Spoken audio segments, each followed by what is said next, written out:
Amis du jour, bonjour à tous. Nous sommes le 3 novembre 2025. Et avant d'arriver au sujet qui va nous intéresser aujourd'hui, qui est le protocole 100% naturel de Xavier Bazin, je voudrais juste attirer votre attention sur un événement qui, en principe, devrait se passer ce mercredi 5 novembre à La Roche-sur-Yon, au tribunal administratif, où le docteur Michel Procureur, qu'on va voir à l'affiche, est censé passer pour, rappelons son histoire, avoir réalisé plus de 80 faux passes vaccinaux.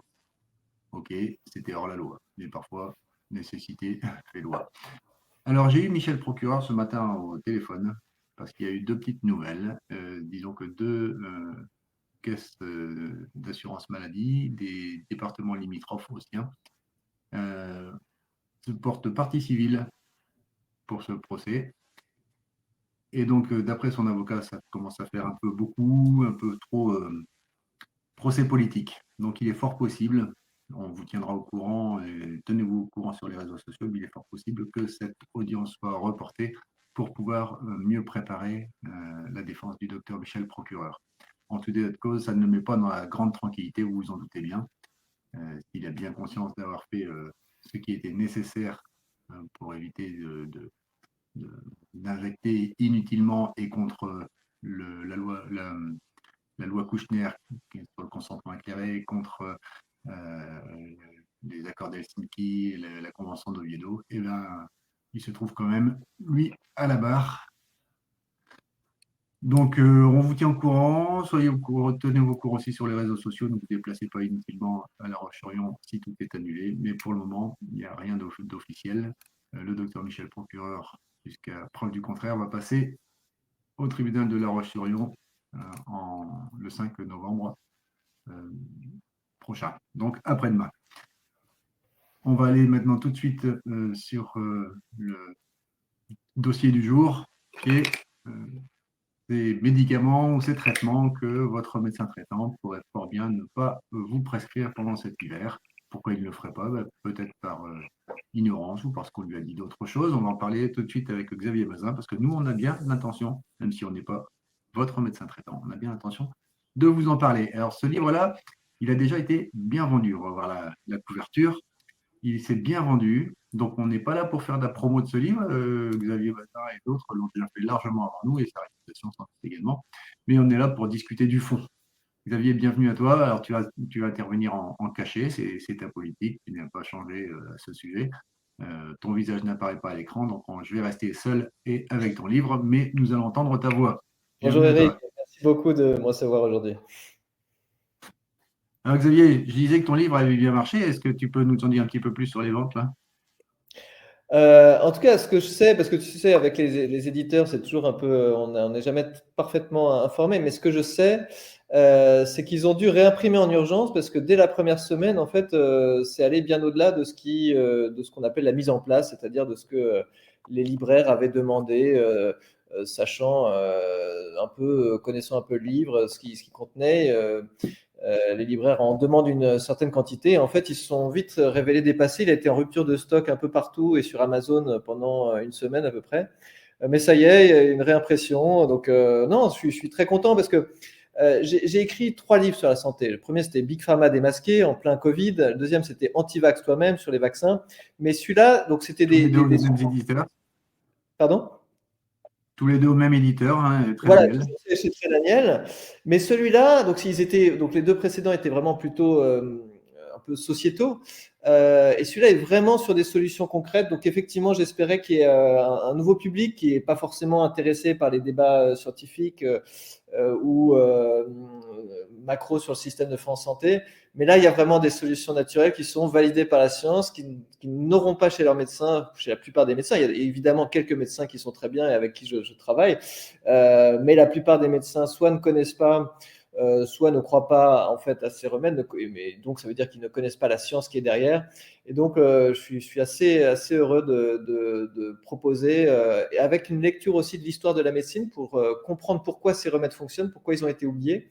Parce que je pense qu'on ne peut être motivé à agir, notamment en prévention, que si on a vraiment conscience de l'impact de l'efficacité. Et pour ça, il faut lire un peu l'histoire de la médecine, lire un peu les études scientifiques qui montrent à quel point c'est intéressant de se protéger l'hiver. Alors justement, ton livre est sorti en septembre.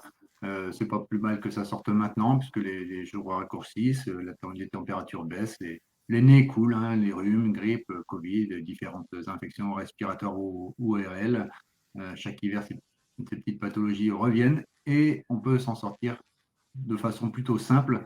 On peut s'en protéger, s'en prémunir efficacement et se remettre même sur pied assez rapidement. Alors, on va explorer ensemble, si tu veux bien, différentes parties de ton livre, en sachant que tu as mis beaucoup l'accent sur vitamine C, sur vitamine D, sur le zinc. On n'en dira jamais assez sur ces petites merveilles. On va reparler de la vitamine C, si tu veux bien. Tu as intitulé ton titre L'extraordinaire molécule antivirale. Qu'est-ce que Ouais. tu veux dire par là? Écoute, c'est vraiment une molécule absolument fabuleuse parce qu'on a maintenant toute une série d'expériences, d'expérimentations et d'études qui montrent qu'il y a à une certaine dose une capacité antivirale exceptionnelle dont on ne comprend même pas totalement les mécanismes, hein, il faut le reconnaître. On n'a pas totalement compris, je pense, pourquoi ça a cet effet à une certaine dose. Mais le fait est que, notamment en intraveineuse, hein, en infusion intraveineuse, parce que c'est là qu'on obtient les dosages des sanguins les plus importants de vitamine C, il a été démontré vraiment au fil du temps, à la fois par des essais cliniques randomisés récents, mais surtout aussi par l'histoire d'un grand médecin qui a expérimenté ça sur des milliers de patients qui injectaient de la vitamine C à des patients qui avaient quelle que soit la maladie virale, de la polio à la rougeole, en passant par la varicelle ou la grippe, il obtenait des résultats absolument spectaculaires par injection de vitamine C. Et donc, en fait, ça nous montre que à une certaine dose dans le sang, dans l'organisme, la vitamine C a des effets tout à fait exceptionnels. Alors, si on en était resté à ces études sur les infusions de vitamine C et sur cette expérience du docteur Klenner, on serait un peu frustré parce que, évidemment, on n'a pas la capacité, chacun d'entre nous, de se perfuser de la vitamine C chez soi. Heureusement, il y a un immense pionnier de la vitamine C qui s'appelle le docteur Caskart, qui lui a démontré que des mégadoses orales, donc qu'on avale de vitamine C, avaient un effet presque aussi intéressant, presque aussi puissant que la vitamine C intraveineuse. Après, il faut savoir prendre les bonnes doses au bon moment et avec la bonne fréquence. Mais son expérience, lui, il a traité plus de 20 000 patients dans sa carrière, montre qu'il y a une certaine dose de vitamine C à partir de laquelle l'infection, elle disparaît. En tout cas, les symptômes sont complètement réduits à néant. Et si on continue, et l'infection disparaît, c'est quelque chose de totalement exceptionnel et même presque de difficile à croire, mais il l'a vraiment observé. Et il y a un aspect tout à fait caractéristique dans sa découverte, qui vient de ce que, à une certaine dose, quand on est malade, la vitamine C, en fait, pour chacun d'entre nous, peut avoir un effet laxatif. Si vous êtes en bonne santé, si vous prenez 15 grammes dans la journée, vous aurez probablement des selles molles ou probablement envie d'aller aux toilettes. Ça paraît trivial ce que je veux dire, mais vous allez voir que ça a une importance absolument considérable.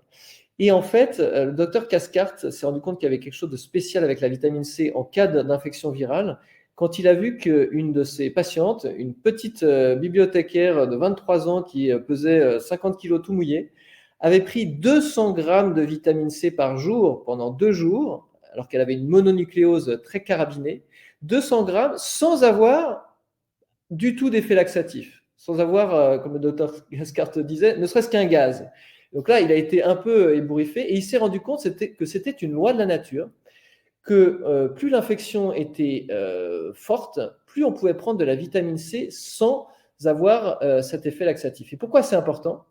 Parce que ça signifie qu'elle est utilisée quelque part. C'est-à-dire que si en temps normal, on peut prendre 15 grammes jusqu'à effet laxatif, et que quand on a une infection carabinée, on peut en prendre 150 grammes sans avoir cet effet, c'est qu'elle est utilisée par le corps. Et ce qu'il a observé, c'est que l'effet, ce qu'il appelle l'effet spectaculaire flash, l'effet Ascorbat, comme il l'appelait, de la vitamine C, où on se sent tout de suite mieux, venait quand on arrivait à des doses qui étaient proches de cet effet laxatif. Et donc, ça veut dire que, et il disait que pour un rhume, c'est 30 grammes, un gros rhume, c'est 60 grammes, une grippe, c'est 100 grammes de vitamine C par jour, une grosse grippe, 150 grammes, mononucléose, 200 grammes. Il a fait tout un classement des maladies selon, en fait, la gravité, mais révélée par le niveau de vitamine C qu'il faut prendre pour avoir cet effet laxatif. Et je trouve que son expérience est vraiment extrêmement intéressante. Et il y a eu beaucoup de corroboration de son expérience qui montre qu'à des doses très significatives, on arrive à casser l'infection. Et donc ça, je n'ai parlé jusqu'à présent que des traitements, hein. Il y a un effet réel en prévention, mais en prévention, il y a plein de mécanismes de prévention avec la vitamine C, la vitamine D, le zinc, on va le voir. Mais cet effet un peu exceptionnel de la vitamine C qui a été démontré avec les infusions intraveineuses, qui a été démontré avec ces mégadoses orales, c'est quand même quelque chose de trop méconnu. Même par ceux qui s'intéressent à la vitamine C, ils ont souvent retenu du Grand Prix Nobel Linus Pauling, auquel je consacre aussi une section. Généralement, ils ont retenu qu'il faut prendre 1 gramme de vitamine C toutes les heures quand on est malade. Et c'est beaucoup mieux que rien. Mais en fait, dans beaucoup de cas, ça peut-être se raccourcira d'un jour un gros rhume de 5 jours, mais ça n'aura pas l'effet spectaculaire escompté et décrit par les docteurs Kleiner, Caskart et autres. Pour ça, il faut aller vraiment un cran au-dessus. Et je décris plus précisément les dosages qu'on peut prendre. Alors, juste une petite précaution, parce que tout ça, c'est filtré par les reins. Donc, il n'y a pas de toxicité à des mégadoses sur court terme de la vitamine C, mais il faut quand même avoir des reins en bon état. Prudence quand même si on a des reins malades. Et bien s'hydrater quand on prend ces mégadoses de vitamine C. Il faut faire attention à l'insuffisance rénale chronique quand même. Oui, tout à fait. Alors, ce qui est intéressant, c'est qu'il y a une situation tout à fait pratique qu'on peut en sortir, c'est que si vous êtes malade et que vous prenez beaucoup de vitamine C, tant que vous n'avez pas la courante, c'est que vous n'avez pas atteint le taux que votre corps réclame. Ça peut être un signal Exactement. d'alarme en disant stop, le corps a eu suffisamment de vitamine C, on va rester à ce dosage-là journalier jusqu'à ce qu'on se sente mieux. Exactement, et le plus fréquemment possible. Après, il y a deux pratiques, hein. Celle du docteur Cascade qui recommande de prendre tous les quarts d'heure ou toutes les demi-heures plusieurs grammes jusqu'à ce qu'on sente justement quelque chose arriver. Et puis, une autre pratique qui me paraît intéressante aussi, qui consiste à dire, en fait, dès les premiers symptômes, comme il faut agir en fait le plus vite possible, le plus fort possible, parce que les virus sont en train de se multiplier dès qu'on a des symptômes, c'est de prendre 20, 30, 40, 50 grammes de vitamine C d'un coup, qui a aussi apparemment des effets tout à fait intéressants. Et après, répéter ça, mais du coup, au bout de quelques heures seulement. Et ça peut être aussi un moyen très efficace de tuer dans l'œuf en fait une infection. Donc voilà, chacun peut faire comme il le souhaite. Je décris les deux protocoles. Ce qui est sûr, c'est que ce que je conseille, c'est en tout cas, c'est d'expérimenter par soi-même les mégadoses en dehors de si on n'est pas malade, juste pour dédramatiser, parce que ça peut paraître bizarre de prendre autant. Je rappelle que les doses journalières recommandées, c'est quand même 100 mg. Donc, même si vous prenez simplement 10 grammes, ce qui n'est pas considérable quand on est malade, c'est déjà quand même 100 fois la dose journalière recommandée. Donc, ça peut paraître intimidant. En fait, vous allez voir rapidement que c'est très facile à prendre. Le mieux, c'est de prendre de la poudre et de la mettre dans un verre d'eau. Donc, juste que de le prendre comme ça, de voir d'ailleurs sa tolérance intestinale quand on est en bonne santé, parce que si on dépasse 15, 20, 30 grammes, ça peut vouloir dire qu'on a une infection cachée, donc c'est une infection chronique. Donc ça, c'est pas inintéressant. Et puis, ça dédramatise. On est prêt pour le jour J. Pour se verser plusieurs cuillères à café de poudre de vitamine C dans un verre ou dans une gourde et de prendre ça tout au long de la journée. Je reviens sur le docteur Cascard parce que ça nous ramène aux années 60. C'était un chirurgien orthopédiste qui était très curieux de tout. Il a même inventé sa prothèse de hanche. Et il en a fait profiter de la vitamine C à ses patientes. Et il signalait que autant il avait de très très bons effets, mais quand il ne faisait pas à ses collègues, il faisait mal voir. Alors le terme complotiste n'existe pas encore et donc il n'a pas été qualifié comme tel, mais ça lui a valu quand même beaucoup de déboires avec des médecins des collègues qui n'appréciaient pas des méthodes, on va dire, non conventionnelles pour soigner les gens. Oui, comme quoi, c'est pas nouveau. Quand on fait des méthodes qui marchent, alternatives, on est tout de suite mal vu. Et donc, en fait, c'est assez incroyable parce qu'il donnait de la vitamine C pour que ces patientes se remettent de l'opération et il se rendait compte qu'elles se remettaient beaucoup plus vite des opérations. Et d'ailleurs, ça, on sait pourquoi et c'est assez montré qu'en cas d'opération chirurgicale, c'est très intéressant de prendre avant et après de la vitamine C. Donc, il voyait l'effet sur les patients, mais ça n'a pas plu et du coup, on lui a envoyé plus de patients. Heureusement qu'il avait des royalties sur la prothèse qu'il a inventée, sinon. Et puis c'est comme ça qu'il s'est installé comme médecin de famille. Finalement, c'est une bénédiction parce que c'est comme ça qu'il s'est installé dans un village où il traitait la moitié du village par des mégadoses de vitamine C. Et comme il dit avec humour, la moitié du village pensait que j'étais fou, mais l'autre moitié pensait que je marchais sur l'eau, au sens où il avait une capacité assez incroyable à guérir des choses qu'on ne pensait pas possible de guérir aussi vite et aussi facilement. Alors, c'est grâce à lui qu'on doit le fait d'avoir démocratisé la vitamine C par voie orale. Ouais. Effectivement, tu parlais tout à l'heure de poudre. On va peut-être parler parce qu'il y a plusieurs formes de présentation de la vitamine C et Alors, on peut s'y perdre un petit peu dans les ouais, pharmacies ou c'est dans une les bonne magasins question. bio. En fait, il y a en gros, disons, quatre formes pour faire vite. Bon, il y en a plus que ça, mais quatre grandes formes de vitamine C. Il y a l'ascorbate, enfin l'acide ascorbique de synthèse, hein, qui est vraiment la vitamine C pure de synthèse, euh, qui est la moins chère et qui, de mon point de vue, est tout à fait efficace. Quand on a l'estomac un peu fragile et qu'on la tolère un peu moins bien, on peut se rediriger Parce vers que c'est assez amer quand même. Hein. pardon? Oui, Parce vers que c'est amer. l'ascorbate de sodium, qui est donc c'est une vitamine C tamponnée, donc là pour l'estomac ça passe mieux. Attention, cela dit, aux méga doses, peut-être qu'il y a un peu trop de sodium quand on prend, si on prend pour le coup 200 grammes de vitamine C, c'est peut-être par ascorbate de sodium. Moi, je recommande pas plus de 20 grammes par jour d'ascorbate de sodium quand on est malade. Il y a la vitamine C naturelle, c'est-à-dire issue de fruits riches en vitamine C. Souvent, c'est de l'acérola, qui est un petit fruit qui est très très riche en vitamine C. Le seul, donc moi j'ai rien contre, au contraire, simplement il faut savoir juste que c'est plus cher que la vitamine C de synthèse, qu'il n'y a pas à ce stade d'éléments qui permettent de penser que l'assimilation ou les effets sont supérieurs. Alors moi je reste prudent parce qu'on ne sait jamais. Hein. Moi, c'est vrai que j'ai un a priori favorable au naturel, mais dans ce cas de la vitamine C, il n'y a pas forcément de démonstration que la vitamine C sous forme d'acérola ou même de kiwi. Il y a eu des expériences qui ont été faites. Hein. On donnait des kiwis à un groupe, de la vitamine C de synthèse à un autre groupe, et puis on regardait si c'était aussi bien absorbé par l'organisme, et c'était aussi bien absorbé dans les deux cas. Et il y a juste une petite précaution à avoir quand on prend de l'acérola. On peut prendre un comprimé matin et soir. Souvent, c'est des comprimés, on dit acérola 1000. Ce qu'il faut juste bien garder à l'esprit, c'est que dans ces comprimés, il y a 150 à 170 mg de vitamine C. Ce n'est pas 1000 mg. C'est l'acérola qui est de 1000, mais dedans, il y a voilà, 150 à 170 mg. Donc, ça veut dire que si vous en prenez 2 par jour, ça fait à peu près 300, un peu plus de 300 mg. C'est que c'est un dosage qui peut tout à fait convenir en prévention. C'est plutôt dans la fourchette basse de la prévention, mais ça peut tout à fait convenir. Mais voilà, on n'est pas dans les 1-2 grammes quand on prend ça. Et ce qui est clair, c'est que si on prend des mégadoses, donc pour obtenir le fameux effet ascorbate du docteur Cascard, c'est pas avec de l'acérola, sinon soit on va se ruiner rapidement, soit c'est un peu compliqué. Donc c'est vraiment mieux avec de la poudre de synthèse. Et puis il y a quand même une dernière forme plus récente qui est très intéressante. On a un peu moins de recul, c'est la vitamine C liposomale.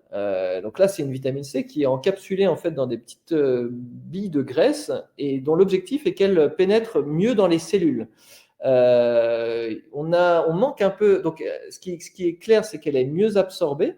Ça veut dire que si vous prenez 500 mg de vitamine C liposomale, c'est comme si vous preniez en gros 1 gramme de vitamine C de synthèse.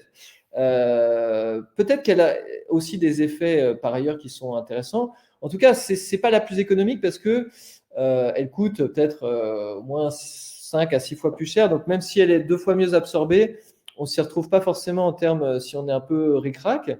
Par contre, j'exclus pas du tout qu'elle ait des effets qu'on n'a pas encore tout à fait compris Et donc, en complément de la vitamine C ou à la place en prévention, ça peut être tout à fait intéressant. Je ne recommande pas non plus de miser que sur la liposomale pour prendre des mégadoses quand on est malade, parce que là aussi, ça va être un budget qui est très significatif.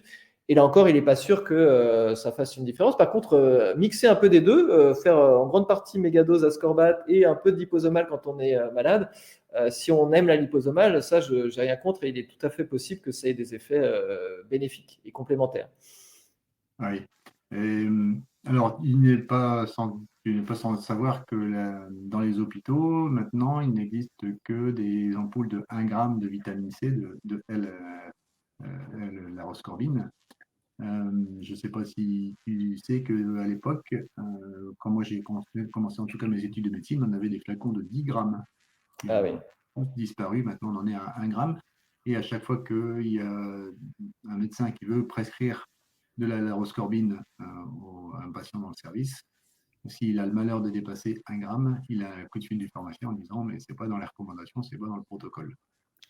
Oui, c'est assez triste quand on sait que pour certains protocoles, on peut mettre 10, 20, 50 grammes sans aucun problème d'infusion intraveineuse. Cela dit, moi je voudrais quand même dire que si dans les hôpitaux, il y avait une pratique de mettre 1 gramme dans perfusion, dans la perf tous les jours à tous les malades, ce serait déjà un changement absolument magnifique et qui aurait des effets considérables parce que 1 gramme en intraveineuse, ça a des effets plus importants que 1 gramme pris par voie orale. Et déjà, 1 gramme pris par voie orale, il y a une étude randomisée en double aveugle contre placebo qui a montré que ça améliorait largement l'humeur et l'état de fatigue des patients dans les hôpitaux. Donc déjà par voie orale, si on a fait un séjour à l'hôpital, c'est très bien et je conseille de le faire parce que de toute façon, on n'aura pas droit à l'intraveineuse. Mais même avec 1 gramme en intraveineuse, ce serait déjà un progrès considérable. Est-ce que tu sais s'il y a eu des études sur les présentations en intrarectal? Parce qu'on a une muqueuse rectale qui est très prolifique en vaisseau sanguin et qui a une capacité d'absorption assez remarquable. Et j'ai un souvenir Non, d'un j'ai ami pas qui fait du médecine connaissance d'études. sud-ouest, Je sais.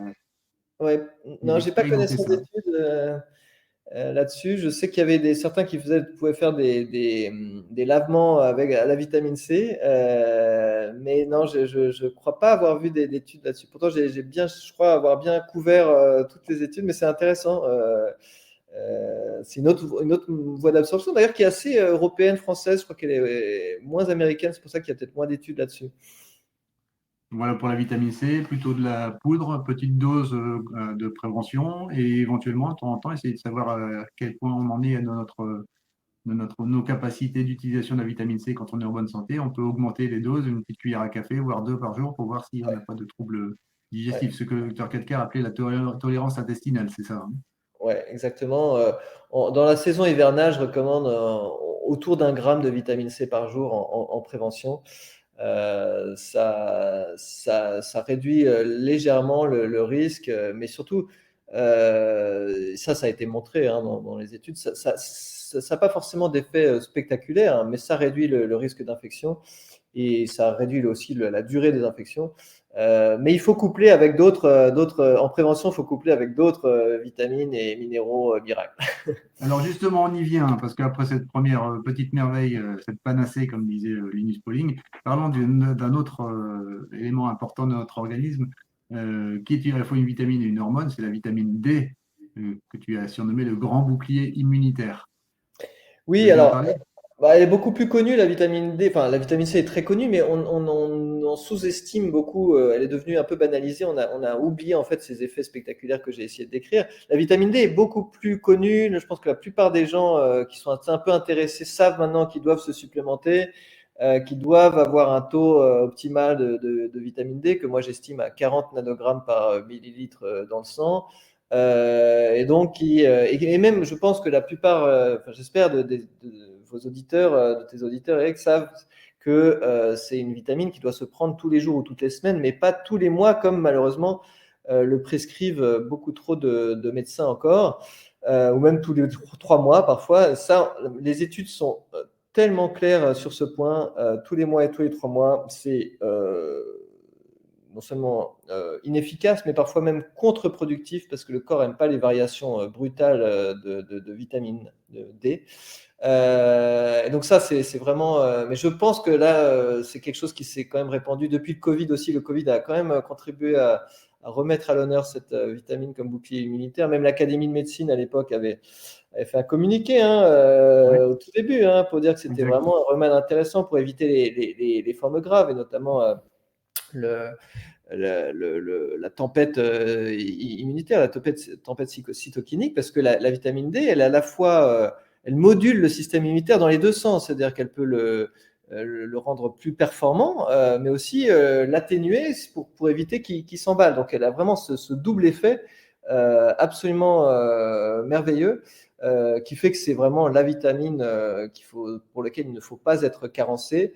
Je conseille à tout le monde, s'il ne l'a pas fait, de faire un test sanguin, malheureusement assez frais, parce que ça a été déremboursé depuis une quinzaine d'années pour des raisons absurdes. Mais c'est bien de savoir où on en est et d'essayer de tendre à être au-dessus de 40 nanogrammes par millilitre. C'est vraiment quelque chose. Parce qu'en plus, dans mon protocole préventif, j'ai choisi des molécules qui vont pas seulement vous éviter de tomber malade ou réduire la gravité de la maladie, mais qui ont des effets bénéfiques sur la santé sur d'autres plans. Moi, j'aime bien les effets secondaires, mais quand ils sont positifs. Et c'est le cas en fait de la vitamine C, de la vitamine D et du zinc. Et la vitamine D, notamment, a beaucoup d'autres impacts positifs sur la santé, sur le métabolisme. Oui, elle ne se résume pas au métabolisme ostéocalcique. Non, bien sûr. Très, très nombreux organes. Maintenant, je pense que tout le monde en est convaincu, Voilà, en tout cas, qui suivent nos émissions. Ce qui peut être intéressant, c'est de voir, j'essaie de retracer un peu aussi l'histoire de la vitamine D, qui était la vitamine du rachitisme, et de montrer en fait qu'il y a un parallèle assez éclairant, je pense, entre le fait qu'on ait gagné en taille. Les Européens ont gagné à peu près 15 cm, 10 à 15 cm entre la fin du 19e siècle et la fin du 20e, en 100 ans, et la fin du 20e siècle. Et ça a correspondu en fait à une amélioration en fait des conditions de vie, en particulier de la fin de la malnutrition et des progrès de la vitamine D. Et comme c'était le rachitisme, c'était une maladie qui rendait où on perdait des centimètres, on avait un problème osseux. Et je trouve ça vraiment intéressant de voir le parallèle entre la chute de la mortalité infantile et l'augmentation de la taille, qui me fait dire que c'est vraiment l'amélioration de la nutrition et l'amélioration du fait d'avoir nourri le système immunitaire de tous les enfants dans les micronutriments absolument nécessaires comme la vitamine D, qui a conduit d'un côté à ce qu'ils grandissent, parce qu'évidemment s'ils sont malnutris, ils ne peuvent pas grandir à leur optimum, et en même temps que la mortalité infantile chute de façon très, très caractérisée avant et bien avant l'arrivée des vaccins et des antibiotiques, qui sont arrivés en fait largement après la bataille. Et ça, c'est un retour en arrière que j'explique un peu dans le livre, parce que ça me paraît très important de comprendre que la médecine est pour peu de choses en fait dans le recul très important des maladies infectieuses au XXe siècle. Il y a eu l'assainissement des eaux qui a eu un effet majeur. Il y a eu certainement des améliorations de l'habitat, évidemment, de la pasteurisation aussi du lait. Ça a quand même été un avantage parfois, parce que le lait était quand même assez contaminé. Mais le plus important, ça a été incontestablement la malnutrition, qui a progressivement disparu avec l'amélioration des conditions de vie. On le voit avec l'augmentation de la taille. Et comme par hasard, ça correspond exactement à la diminution du fléau des maladies infectieuses, qui nous rappelle quelque chose, que cette phrase de Béchamp, le virus n'est rien, le terrain est tout. Alors je dirais, le virus n'est pas rien, n'est presque rien. En tout cas, le terrain est ce qui compte le plus. Et si on a un bon terrain, c'est-à-dire que si on donne à notre système immunitaire tout ce dont il a besoin pour combattre toutes les infections, eh bien, il le fera sans trop de problèmes. Béchamp disait, il ne parlait pas du virus, il disait le microbe. Le microbe, oui, pardon. Oui, c'est vrai, puisque le virus n'avait pas. Oui, tout à fait. Le microbe n'est rien. Je tiens à préciser, parce que de plus en plus, la théorie du virus est largement remise en cause. Oui, alors moi, je ne fais pas partie. Il faut être prudent quand on parle virus. Je fais pas partie de ceux qui croient pas au virus ou à la contagion. Moi, je l'observe régulièrement avec mes propres enfants, la contagion. Donc, je, voilà. Mais ça, c'est un autre débat. De toute façon, quand bien même ce seraient des toxines qui ne sont pas liées à des virus, ça marche, le protocole. De toute façon, en fait, peu importe presque l'origine exacte de ces maladies hivernales. Je cite plus d'une centaine d'études randomisées contre placebo parce que ultimement, c'est quand même ça le plus probant, parce que si vous prenez un groupe, vous leur donnez une molécule naturelle, l'autre groupe un placebo, et qu'à la fin, le groupe qui a eu la molécule naturelle est moins tombé malade et beaucoup moins long, et s'il est tombé malade et a été malade moins longtemps, bah, c'est extrêmement probant et on peut pas faire preuve plus solide que ça, et j'en cite énormément. C'est ça un peu l'apport aussi du livre, c'est qu'il y a des molécules qu'on connaît depuis longtemps, mais ou même des façons de se soigner, comme on y viendra peut-être, irrigation nasale et gargarisme, mais on a vraiment Ouais. les preuves et les preuves qui permettent aussi d'affiner la manière de le faire, parce que parfois on connaît la molécule, mais on la prend pas à la bonne dose, ou on connaît, et ça c'est le cas pour le zinc, on connaît ses bienfaits, mais on le prend pas sous la bonne forme. Donc ça, c'est important quand même de vraiment aller dans la précision maintenant pour savoir exactement ce qu'il faut prendre. Chez qui aussi, je mets une liste d'adresses de confiance à la fin du livre, parce que c'est pas pour faire de la pub à qui que ce soit, mais c'est que je sais bien que si on ne sait pas où s'adresser, on va pas le faire, ce qui serait très dommage. Il y a des adresses de confiance. Généralement, c'est pas en pharmacie ou c'est pas forcément les meilleurs produits. C'est souvent sur Internet, chez des labos spécialisés. Euh, Exact. qui font des très Alors, bonnes la choses. vitamine D, si tu veux, c'est un sujet qu'on avait abordé avec Nicolas Blassel il y a quelques semaines et qui a très très bien été relayé Ah oui, remarquable. et suivi. C'était remarquable. Ouais, Oui, ouais, tout à ah oui, tu l'as vu, oui. fait. Ouais, ouais. Et en fait, Nicolas signalait bien qu'il était important de pouvoir se supplémenter en vitamine D, mais en provenance d'autres pays que la France, parce qu'en France, et même sur Internet, si on prend un site, par exemple sunday.fr, eh bien, les doses vont être de allez, 1000 unités par goutte. Tandis que si on se fournit en Allemagne, ça va être du 10 000, voire du 20 000 unités par goutte, parce que les recommandations ne sont absolument pas les mêmes et l'Allemagne est beaucoup plus libre de mettre ce qu'elle souhaite en quantité. Oui, alors sur ce point-là, moi je suis assez prudent sur les mégadoses préventives, hein, que ce soit pour la vitamine D ou la vitamine C. Et pour moi, les 1000 unités de Sunday me conviennent très bien. Il suffit d'en prendre, par exemple, 4 gouttes si on prend 4000 unités par jour. Voilà, mais je Oui, mais recommande ça, pas Xavier, forcément. c'est à condition d'être déjà bien supplémenté et d'avoir un taux suffisamment élevé et qui doit être, et je vais mettre un bémol par rapport à ce que tu as dit tout à l'heure, plutôt à la limite supérieure qu'à la limite inférieure. C'est-à-dire qu'il vaut mieux être à 80, 80. Toi, tu as parlé de 40 tout à l'heure et je Oui, cite ce qu'on non, disait non, avec mais le en docteur fait, Elias Pardy il y a peu de temps, c'est que un citoyen responsable de sa santé est un citoyen qui a un taux de vitamine D autour de 80. alors moi, la seule objection que j'ai à faire à ça, c'est que on peut pas en être totalement sûr. Et ce que je crains un peu avec ces dosages-là, c'est que je pense que ça n'a aucun problème si on se supplémente en magnésium, en zinc et en vitamine K2. Parce Et que en B6. fait, par exemple, il faut savoir que la vitamine D pour être rendue efficace et utilise du magnésium en fait. Et donc en fait, Exactement, j'allais y si on venir. a 80 nanogrammes par millilitre dans le sang par supplémentation et qu'on ne prend pas de magnésium ou qu'on en a peu dans son alimentation, on risque d'être en carence et donc d'avoir des effets délétères en fait. Donc voilà, moi je suis prudent. Je me fonde aussi sur les chasseurs-cueilleurs qui ont un taux moyen de 45 nanogrammes par millilitre, qui sont tout le temps au soleil. Voilà, c'est peut-être encore mieux d'être à 80. Moi, je dirais si déjà tous les Français étaient au-dessus de 40. Moi, j'ai un principe de précaution. Je préfère pas recommander des dosages qui se détachent trop de ce qui est naturel et de trop ce qui est un peu de ce qu'on ne pourrait pas anticiper comme effet indésirable individuel. Mais je ne dis pas du tout que c'est pas une bonne idée. Certains peuvent aller à 80, surtout en cas de cancer, ça peut être tout à fait intéressant. Mais attention à bien s'y connaître et à bien prendre les cofacteurs. Parce que voilà, ça peut avoir des effets quand même qui sur le long Voilà, c'est terme. important ce que tu dis là quand tu parles des cofacteurs, c'est-à-dire tu parlais de la vitamine K2, du magnésium, de la vitamine B6 aussi, tous ces éléments qui agissent en synergie. Et on Ouais. va juste donner un petit image pour que tout le monde comprenne bien ce qu'est la synergie des éléments entre eux. L'addition, c'est 1 plus 1 égale 2, la synergie, c'est 1 plus 1 égale 5. Quand vous avez compris ça, vous comprenez très bien que c'est important de ne pas prendre un oligo-élément, une vitamine seule, mais qui doit être Ouais, accompagné d'autres choses. Un fruit ou un légume, ça n'est jamais une gourde de vitamine D, c'est jamais une gourde de magnésium, c'est un tout à ensemble fait. d'oligo-éléments qui sont à l'intérieur. Ça doit être la même chose pour nos supplémentations alimentaires. Alors, tu veux bien, justement, puisqu'on parlait du magnésium, tu as mis aussi un petit article Ah oui, sur les jokers pour se protéger et guérir plus vite. Et ouais. là-dedans, tu as cité le chlorure de magnésium. Alors, Ah oui. on va pas s'étaler là-dessus parce que la semaine prochaine, on reçoit Vincent Oliquet et on va en parler Ah, des oligo-éléments. Mais déjà, si tu peux nous en parler, nous en dire oui. quelques mots sur le En chlorure de fait, magnésium. déjà, le chlorure de magnésium, c'est vraiment l'exception à la règle que je m'étais fixée dans mon livre de ne parler que des traitements validés scientifiquement, hein, comme c'est dans le titre, parce qu'il y a pas d'études, très peu d'études, en tout cas contrôlées.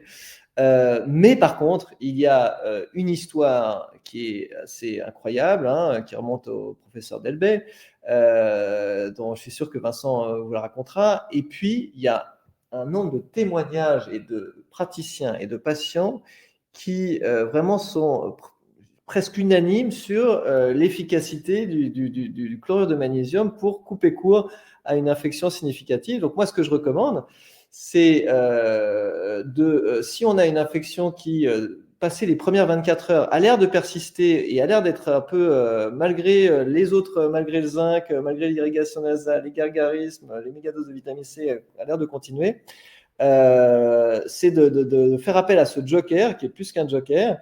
Vous pouvez le faire même dès le premier jour, hein, si vous souhaitez, hein, mais c'est de diluer 20 grammes de chlorure de magnésium qu'on peut trouver pour très peu, un coût très faible en pharmacie ou sur Internet, dans 1 litre d'eau, et de suivre. Alors, soit vous le buvez tout au long de la journée, soit vous suivez le protocole un peu plus précis qui remonte, voilà, au grand pionnier du chlorure de magnésium.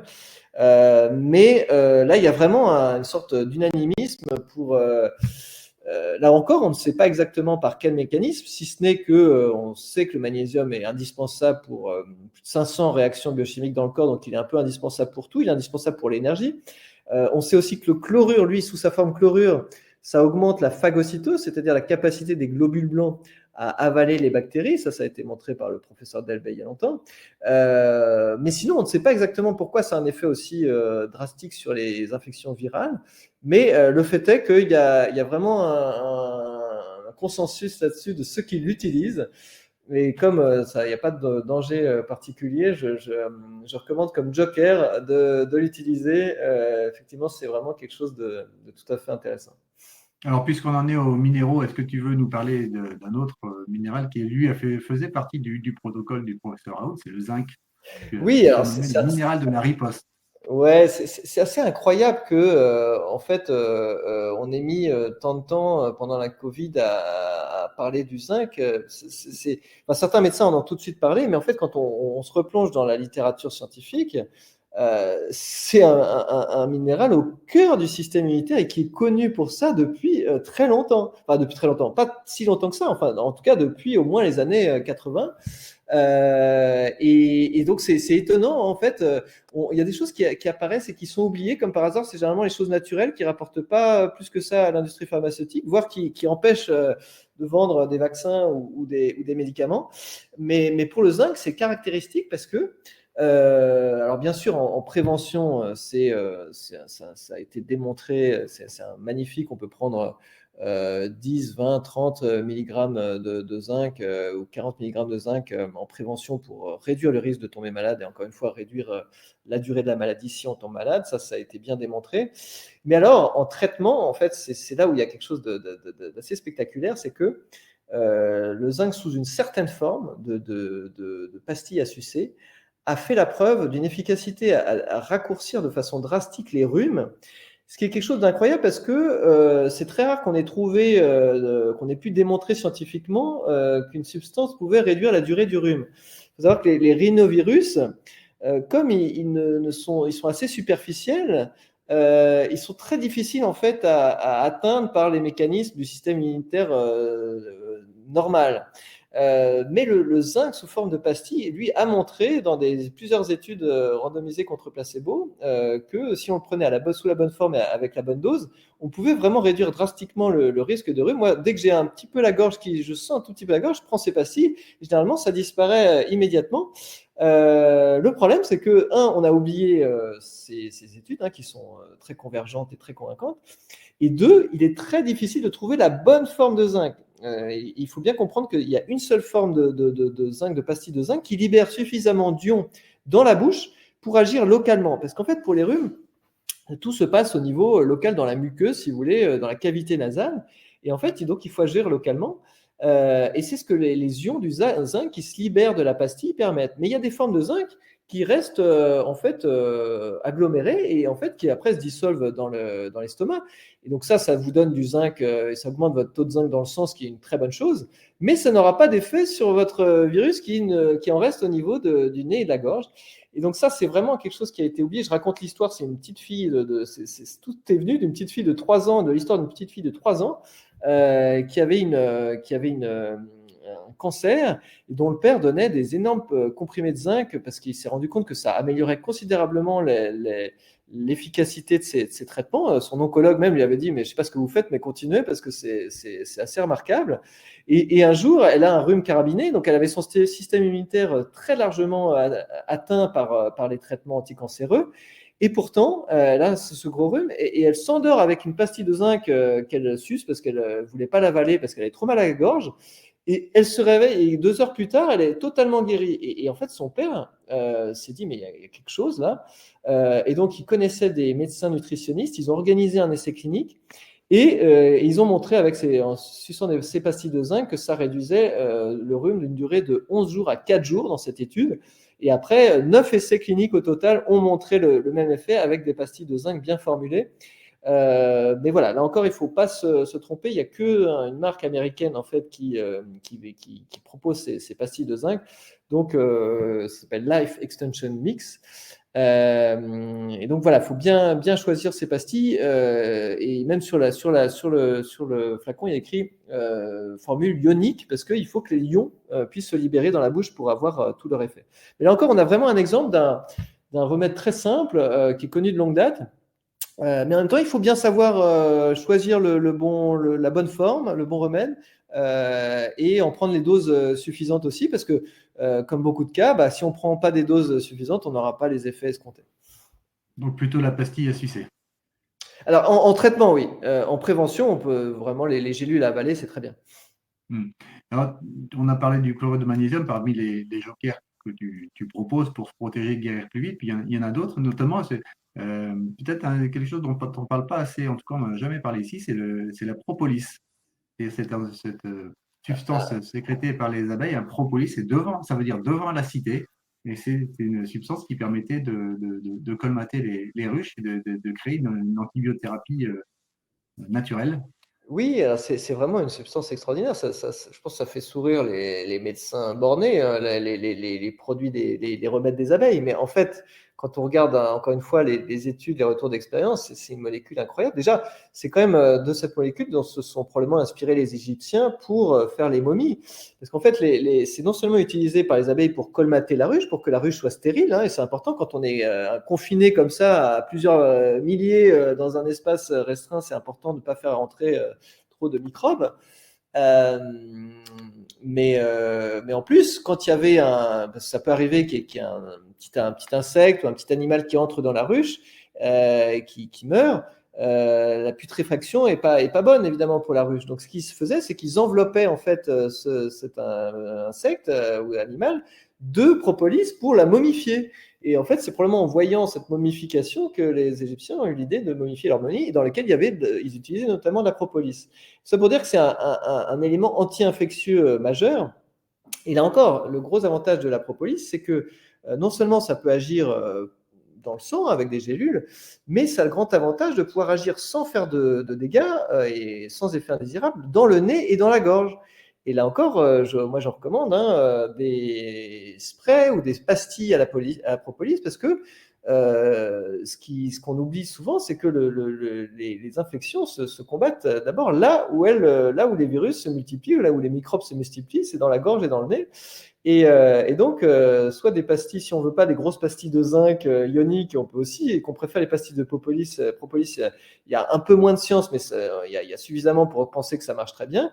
Et il y a aussi des sprays nasales à la propolis que je recommande. Il y a d'autres choses qu'on peut prendre. Je parle d'un spray à une algue rouge très spécifique, mais si on aime la propolis, c'est quelque chose d'extrêmement intéressant. Et il faut pas seulement agir à l'intérieur du corps avec la vitamine C, la vitamine D, il faut agir localement et avec des substances les plus inoffensives possibles, mais les plus efficaces possibles. Et en fait, la propolis fait partie de ces substances assez merveilleuses fabriquées par les abeilles qui ont une efficacité anti-infectieuse et en même temps qui ne causent pas de dégâts particuliers. Et alors, elle a l'intérêt, la propolis, d'avoir, contrairement au chlorure de magnésium, une base scientifique, puisqu'il y avait une étude qui était faite pendant la crise Covid-19 au Brésil, qui montrait l'intérêt d'utiliser la propolis. C'est une étude randomisée contre placebo, donc c'est Ah oui, considéré comme... non, mais là c'était des GU, mais on a quantité d'études randomisées contre placebo sur des pastilles de propolis, sur des sprays orales de propolis. Donc là, on a beaucoup. Là, non, on a vraiment tout ce qu'il faut pour avoir aucun doute sur l'efficacité de la propolis dans ce genre d'infection. Alors, tu as un petit encart, il faut le trouver, mais tu as un petit encart quand même assez notable, page 202, sur la puissance anti-infectieuse des huiles essentielles, notamment quand on en associe plusieurs. Là, tu parles de l'origan, du titri ou l'eucalyptus. Mais par contre, le problème pour ça, c'est qu'on n'a pas de preuves scientifiques. Par contre, Alors, j'avoue que c'est un peu mon regret dans le livre de ne pas pouvoir faire un chapitre aux huiles essentielles, dont il est certain qu'elles sont extrêmement puissantes. C'est simplement que, comme je suis en tant que non praticien, j'observe que il y a beaucoup de pratiques différentes en fait avec les huiles essentielles, sans doute selon les thérapeutes qui les connaissent. Il n'y a pas de consensus en fait sur un protocole qui m'aurait permis de détailler. Et ça, c'est pas tout à fait la même chose avec le chlorure de magnésium, où là, le protocole, il y a un consensus. Pas tout à fait la même chose avec l'huile de Harlem, où là aussi, on manque d'études, mais le protocole, il y a un consensus total. Sur les huiles essentielles, il n'y a aucun doute qu'elles fonctionnent, mais c'est difficile de trouver un accord. Il n'y a pas beaucoup d'études d'essais cliniques, et c'est difficile de trouver même un consensus des thérapeutes. Moi, à titre personnel, c'est clair que quand j'ai une infection, je mets une goutte de Ravinsara et une goutte de titri dans du miel, dans une cuillère de miel. Voilà, je peux faire ça plusieurs fois par jour. Mais voilà, j'en ai pas fait plus que ça dans le livre parce que je suis pas spécialiste des huiles essentielles et malheureusement, même en tant que journaliste et qui va chercher les études et même les pratiques des thérapeutes, il n'y a pas forcément de consensus précis sur ce qu'on peut utiliser exactement. Oui, c'est plutôt de l'expérience individuelle Ouais. des naturopathes qui les utilisent, mais il n'y a pas de base réelle sur lesquelles s'appuyer. Soyons quand même prudents, soyez prudents les amis avec les huiles essentielles, hein. Il y a quand même des dégâts aussi, c'est très actif, mais si c'est très très actif, il peut y avoir Ouais. quand même Ouais. des dégâts, ça ne s'utilise pas n'importe comment. C'est vrai. Tiens, quelque chose qui est assez original dans ton bouquin, c'est le lavage nasal. Ah oui, non, mais comme j'ai dit tout à l'heure, en fait, même si on n'a pas le nez qui coule, même si on n'a pas mal à la gorge, si on ne fait pas des soins du nez et de la gorge dès qu'on a un début d'infection, on passe à côté d'un remède absolument simple et très efficace parce que c'est là que se multiplient les microbes en première intention. Donc ça, vraiment, je recommande d'acheter en pharmacie ou sur Internet, soit c'est les rhino-horn ou les netipotes. C'est une sorte d'ustensile dans lequel on met de l'eau. On fait passer l'eau dans une narine, elle ressort par l'autre narine c'est de l'eau salée. C'est aussi simple que ça, de faire ça tous les soirs en prévention en période hivernale. Et ça permet d'éliminer un peu les déchets du mucus, de le régénérer, de l'hydrater le mucus, parce qu'une des raisons pour laquelle on tombe malade, c'est quelque chose d'aussi simple souvent que d'avoir un mucus qui ne joue pas sa barrière. Parce que j'essaie de remonter toujours au premier principe. Pourquoi on tombe malade alors qu'on ne devrait pas on a tout ce qu'il faut pour ne pas tomber malade, et notamment une petite fine couche de mucus dans le nez et la gorge qui empêche en fait les microbes d'entrer. ce que je pense, les virus d'entrée. Et en fait, cette fine couche de mucus, elle est un peu collante, un peu visqueuse, mais pas trop, mais suffisamment pour attraper le virus et ensuite pour l'évacuer. Sachant qu'en plus, il y a des molécules antivirales et anti-infectieuses dans le mucus. Donc, si il fonctionne bien, il n'y a pas de problème. Ce qui se passe en hiver, c'est que souvent, avec le chauffage, le fait d'être en intérieur, souvent le mucus est un peu desséché. Et en fait, le sel, ça hydrate, ça a des propriétés anti-infectieuses en soi, mais en plus, ça hydrate le mucus. Donc, c'est une manière très simple, totalement naturelle et efficace de réduire encore le risque de tomber malade. Et ce qui est assez fou, et ce que je raconte dans le livre, c'est que l'OMS, dans les premiers mois du Covid, a fait un communiqué pour dire que non, il n'y avait aucune preuve que les soins du nez à l'eau salée ou d'autres avaient un effet sur le Covid. Ce qui a été démontré, enfin, il y a eu beaucoup d'études qui ont montré que c'était faux, évidemment, mais de toute façon, on pouvait s'en douter, puisque comme n'importe quelle infection respiratoire, s'attaquer en fait localement et aider en fait la fonction naturelle du corps, du mucus à agir, c'est forcément une bonne chose, et c'est vraiment très très regrettable que des autorités de santé, et même en France ça a été pire parce que l'autorité de santé même a recommandé de ne pas le faire, prétextant que ça pourrait favoriser une dissémination virale. Voilà, on est vraiment au sommet de l'absurdité. Pour ne pas dire pire. Et donc voilà, je donne ces éléments dans le livre parce il y a deux lectures dans le livre, il y a toutes les solutions, et puis quand on lit de près, on comprend qu'il y a un problème avec notre système de santé. Et ce qui explique aussi le livre, parce que finalement, il faut bien comprendre, si ce que je dis est vrai, si tout ce qui est dans le livre est vrai, pourquoi on n'en entend pas plus parler chez le médecin? Il y a quand même des raisons structurelles. Il y a bien sûr l'influence de l'industrie pharmaceutique qui n'aime pas ces remèdes qui concurrencent ces produits. Et puis il y a quelque chose, parce que la plupart des médecins sont de bonne foi, ne sont pas du tout corrompus, sont tout à fait, voilà, ne veulent que le bien des patients, mais il y a une forme d'ignorance, mais qui est aggravée par une sorte de mépris consubstantiel, enfin, une sorte de mépris a priori face à ce type de remède. Pourquoi? Parce que je trouve que, enfin, il me semble que tu vas me dire ce que tu en penses, mais ça descend d'une marche le prestige du médecin. Parce que si on peut faire tout ça, on peut le faire par soi-même, tout ce qui est décrit dans le livre. Et c'est plus efficace que n'importe quelle molécule sous ordonnance. Et du coup, ça déchoit un peu le médecin de son prestige. Et il faut voir que le médecin, c'était mieux placé pour le dire que moi, mais fait d'énormes sacrifices dans la plupart des cas pour devenir médecin. Les études de médecine, c'est long, c'est compliqué, c'est dur. La première année, c'est très intense. Oui, on en bave, oui. On en bave, voilà, on en bave. Et en fait, une fois qu'on en a bavé, on n'a pas envie d'entendre qu'un naturopathe ou même un journaliste scientifique ou même que le patient lui-même, sur certains problèmes, pas tous évidemment, mais sur certains problèmes, il peut faire mieux. Et malheureusement, c'est ce qui freine, je pense, la dissémination de ce savoir, qui est pourtant absolument fondamental. D'autant que, comme j'ai dit tout à l'heure, il faut agir très vite. Vraiment, ce qui se passe dans les premières 24 heures, quand on commence à sentir les symptômes, c'est le moment vraiment où il faut agir. Donc, on n'a même pas eu le temps d'aller voir un médecin, le cas échéant. Donc, c'est vraiment, il faut prendre sa santé en main. Et s'agissant de ces infections d'hiver, il faut faire de la prévention et il faut faire du traitement dès les premiers symptômes. Donc, ça veut dire qu'il faut savoir ce qu'il faut faire. Il faut déjà avoir chez soi les produits.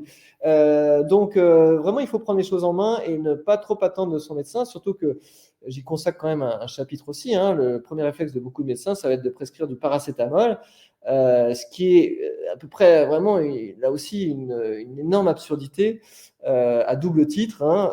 Premier, c'est que la fièvre, c'est plutôt quelque chose qui nous aide à guérir plutôt qu'autre chose. Donc, réduire Oui, ça, ne pas la faire baisser au paracétamol. voilà. Et le deuxième problème, c'est que le paracétamol vide les réserves de glutathion, qui est une substance antioxydante majeure qui aide le système immunitaire à combattre les infections. Donc, vraiment, voilà, il y a quand même un gros problème dans la manière dont beaucoup de médecins abordent les infections hivernales. Alors, pour revenir à ce que tu disais par rapport aux médecins, ils auraient beaucoup à gagner. Nous aurions tous, nous les médecins, beaucoup à gagner à écouter nos patients quand ils nous parlent de ce qu'ils ont fait pour se sortir de petits problèmes de santé. Et notamment, le professeur Perron lui-même avait eu de l'humilité de reconnaître qu'il a appris beaucoup sur la phytothérapie en écoutant ses patients, en écoutant ce qu'ils avaient à lui dire dessus. Et il reconnaît humblement que c'est des choses qu'il ignorait, qu'on n'enseigne pas à la fac, et Tout qu'il à a fait. appris parce qu'il Pour a ça, il demandé faut son avoir accord. pas un ego trop surdimensionné. Et effectivement, il faut toute l'humilité de quelqu'un comme le professeur Perron pour le reconnaître, des médecins comme toi. Mais malheureusement, c'est pas ce qu'on enseigne le plus, je pense, l'humilité aux médecins Non, à la non, faculté. non, il n'y a pas de cours d'humilité. Alors, on parlait tout à l'heure du glutathion, on a parlé aussi du mucus, et il y a un élément qui fait partie de notre alimentation et qui joue sur ces deux tableaux, hein, c'est l'ail, qui est un antimicrobien, mais qui est aussi un antiparasitaire. Ce n'est pas dit Ouais, dans ton bouquin, mais ça, c'est moi qui le ouais. rajoute, et qui est quand même un élément tout à fait exceptionnel à avoir dans son alimentation. Oui, alors bien sûr, là, il y a quelques essais cliniques qui sont d'ailleurs tout à fait spectaculaires, hein. C'est pour ça que je recommande une petite recette de soupe à l'ail optimisée pour donner tous ces effets si on est malade, parce que ça agit sur plein d'aspects différents, la soupe à l'ail. Et c'est chaud, c'est salé, c'est plein d'ail avec les composés soufrés. C'est les composés soufrés qui sont notamment antimicrobiens et antiparasitaires.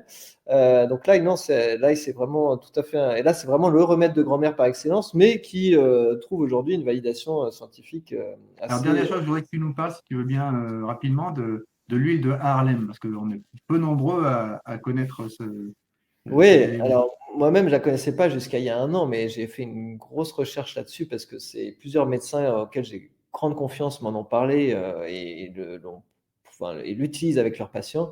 Et donc, en fait, c'est un remède qui a 4 siècles, qui est issu des travaux des alchimistes, notamment des travaux de Paracelse. Et en fait, c'est aux Pays-Bas qu'a été inventée cette huile qui a permis de rendre le soufre biodisponible. Donc, le soufre, on en parlait à l'instant avec l'ail, ça a des composés soufrés comme l'oignon qui contribuent beaucoup à leur efficacité antimicrobienne. Et en fait, ils ont réussi en mêlant le soufre avec des huiles essentielles de térébenthine et des huiles végétales, à le rendre biodisponible, ce qui en fait un remède de choix, notamment pour fluidifier le mucus, parce que le soufre aussi a encore une autre vertu, c'est de casser les ponts disulfure du mucus et donc le rendre moins visqueux. Parce que quand il est visqueux dans les bronches et qu'il stagne, eh ben, c'est pas bon parce que l'infection, elle reste. Et donc, l'huile de Harlem est particulièrement intéressante pour les bronchiteux chroniques ou ceux qui ont la bronchite facile. Et donc là, pour ceux qui ont la bronchite chronique, les médecins recommandent en prévention, hein, de prendre de l'huile de Harlem.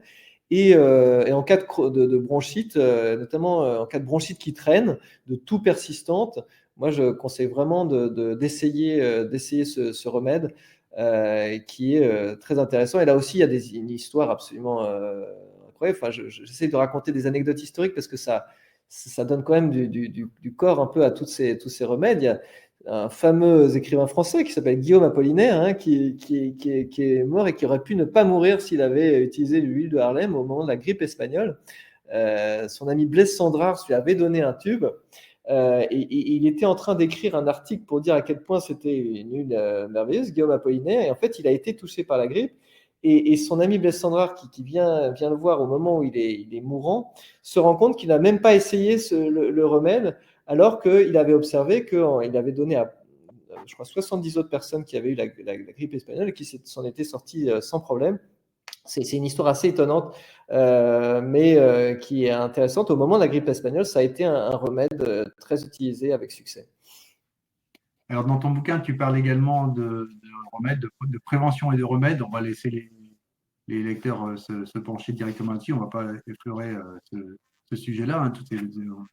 On a abordé quelques pistes, mais tes protocoles, on va les garder pour ceux qui vont te lire. Juste une petite chose, parce que là, on arrive au terme de l'émission. Tu n'es pas sans savoir qu'à l'Assemblée nationale, il se joue en ce moment beaucoup de débats en commission sur le projet de loi de financement de la sécurité sociale. Et il y en a un article là-dedans qui fait beaucoup grincer des dents, notamment les soignants et les résidents des EHPAD ou les familles des résidents des EHPAD. C'est Ouais. l'extension à une obligation vaccinale chaque année contre la grippe et même contre la rougeole. Toi qui as écrit un livre qui s'appelle Anti-Vax toi-même, qui est très bien détaillé, dont on a déjà parlé dans cette émission, qu'est-ce que tu penses de cette, Mais cette mise je en pense course? qu'on a malheureusement rien appris de la période Covid. Je trouve ça assez incroyable. Bon, il y a plein d'aspects à ce problème, mais un aspect, moi, qui me frappe, c'est que à un moment donné, on a eu l'impression que les gens se réveillaient et quand la dirigeante, la représentante de Pfizer a dit au Parlement européen, mais bien sûr qu'on n'a pas testé ce vaccin contre la transmission, le vaccin Covid, hein, je parle. Et on s'est dit, mais alors pourquoi on a fait des passes vaccinaux, des obligations vaccinales pour protéger les autres si ce vaccin ne protège pas contre la transmission? Et là, on parle d'obligation vaccinale contre la grippe sous prétexte de protéger les personnes âgées. Et personne, enfin dans le débat public, hein, de ce que j'observe de loin, hein, je ne dis pas que je regarde TF1, mais voilà, de ce que j'ai l'impression qui se passe dans le débat public, c'est qu'on ne se pose même pas la question. On part du principe, encore une fois, que le vaccin, d'abord, est efficace et en plus, marcherait contre la transmission, alors qu'il n'y a aucun début de données qui montre que le vaccin grippe empêche la transmission de la grippe. Et plutôt, il y a une étude, alors elle est isolée, mais elle est quand même un peu inquiétante, qui montre qu'il y a une aérosolisation plus importante du virus quand on s'est vacciné contre la grippe. Donc peut-être qu'on transmet davantage. Donc, vraiment, là, les bras m'en tombent. Je pensais qu'on avait appris quelques petites choses de la période Covid. On va voir ce que ça donne quand même, parce que peut-être que les soignants ne se laisseront pas faire. C'est quand même soumis à l'approbation de la Haute Autorité de Santé, qui va peut-être reculer et ne pas y aller dans ses recommandations, sachant peut-être une rébellion qui pourrait venir. Mais là, c'est vraiment incroyable, parce qu'en plus, on sait depuis des lustres que ce vaccin est globalement inefficace, qu'il a des effets indésirables, alors moins lourds que le vaccin Covid, hein, Dieu merci, mais il n'est pas spécialement efficace contre la grippe. Et en plus, par contre, ce qui est sûr, c'est qu'il n'y a aucun élément qui peut nous dire qu'il réduit la transmission. Merci beaucoup, Xavier. On va en rester là. Je rappelle donc Merci le beaucoup. titre de ton livre, hein, le protocole 100% naturel, validé par la science mais oublié par la médecine. Hein, c'est le traitement que votre médecin risque fort de ne jamais vous prescrire. Une petite chose encore, peut-être, je te propose aussi à toi qu'en lecture, tu en feras ce que tu veux. Il s'agit de ce livre, Le mythe, Ouais. le mythe de la contagion. Tu pourrais y retrouver pas mal d'éléments qui sont intéressants, notamment tirés du livre sur l'arc-en-ciel électrique. Peut-être qu'on pourra en discuter une autre fois ou avec d'autres Je garde l'esprit personnes. ouvert, mais voilà, j'ai pas vu pour l'instant suffisamment d'éléments pour me convaincre. Eh ben, écoute, lise déjà ce livre et tu retrouveras toutes les références qui Très bien. peuvent te convenir là-dessus.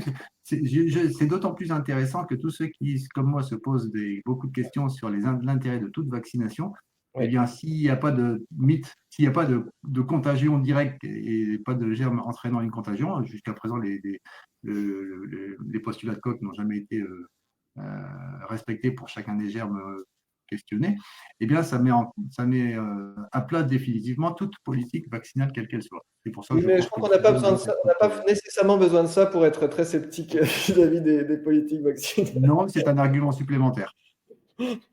Très bien. Merci Merci encore, beaucoup, hein. Xavier. Merci. Les amis, je vous donne rendez-vous la semaine prochaine avec le docteur Vincent Reliquet. Il y a d'autres émissions par la suite. Vous savez que la santé nous tient vraiment à cœur ici dans l'émission À votre santé sur TVADP. N'hésitez pas à relayer cette vidéo si elle vous a plu et même de la commenter. Nous ferons un plaisir d'y répondre. À très bientôt. Portez-vous bien. Prenez soin de vous, de votre santé. Vous êtes les premiers médecins de votre corps. Au revoir.